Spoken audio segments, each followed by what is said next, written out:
Welcome back to Global Legacy, where we dive into the rich cultures of the world and uncover the customs and traditions that might surprise you. Today we're talking about 15 Japanese taboos that could totally embarrass you if you're not careful. And trust me, the sixth one will blow your mind, so make sure you stick around till the end. Let's get started.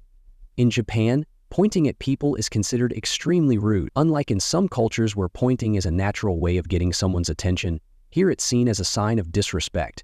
If you need to indicate someone or something, use your hand or fingers to gesture downwards or subtly point with your whole hand. Japan values quietness and tranquility, especially in public spaces. Speaking loudly or having animated conversations in places like the subway or restaurants can be seen as disruptive. People tend to keep their voices low to maintain harmony, so always be mindful of your volume. In Japan, tipping is almost unheard of. In fact, it's seen as a bit offensive. The service is so impeccable that it's expected without needing extra rewards. So, if you leave a tip, the staff might be confused or even feel uncomfortable. Wait, didn't I just say speaking loudly is taboo? Well, there's an exception when it comes to slurping your noodles. In Japan, slurping your ramen or soba can actually be a sign that you're enjoying your meal. But if you slurp too loudly in other contexts, it can be seen as impolite. Writing someone's name in red ink is a major taboo in Japan. This is because red ink has traditionally been used for writing the names of the deceased, symbolizing death.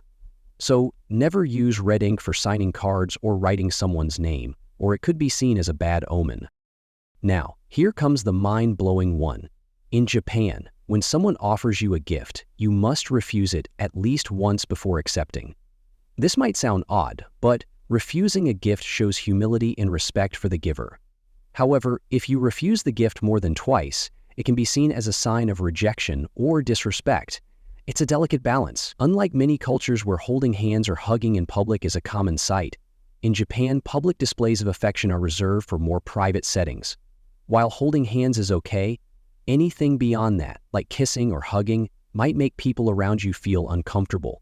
In Japan, blowing your nose in public is considered impolite. It's better to excuse yourself and find a private space to do so. If you must do it in public, try to keep it as discreet as possible to avoid causing a scene.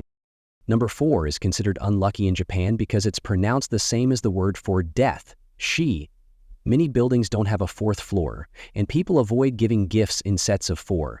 So, if you're buying something, be sure to avoid the number 4. Taking off your shoes before entering someone's home or certain indoor spaces is a major part of Japanese culture. You'll also find that many traditional restaurants, temples, and even some offices have strict shoe removal policies. Forgetting to do this is considered disrespectful. When you're at a social gathering, it's considered rude to pour your own drink.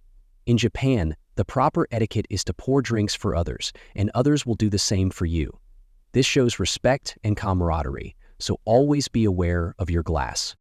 Making direct eye contact with someone for too long can be intimidating in Japan.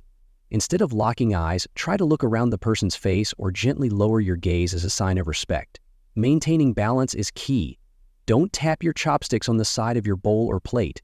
This can resemble the sound made at funerals in Japan and is thought to bring bad luck or remind people of death. Always be mindful of how you use your chopsticks. Personal space is important in Japan. Even in crowded areas, you'll notice that people tend to avoid physical contact. Respect people's space, especially in public transport or queues, as it shows politeness and consideration. Finally, staring at someone, especially for too long, can be quite uncomfortable in Japan. If you happen to make eye contact with someone, look away quickly or nod politely. Prolonged staring can come across as aggressive or confrontational. And that's it for today's list of Japanese taboos that could totally embarrass you if you're not careful. Japan is full of fascinating customs, and it's always best to approach them with respect and mindfulness. So which of these surprised you the most? Let us know in the comments below. Don't forget to like and subscribe to Global Legacy for more cultural insights from around the world. See you next time.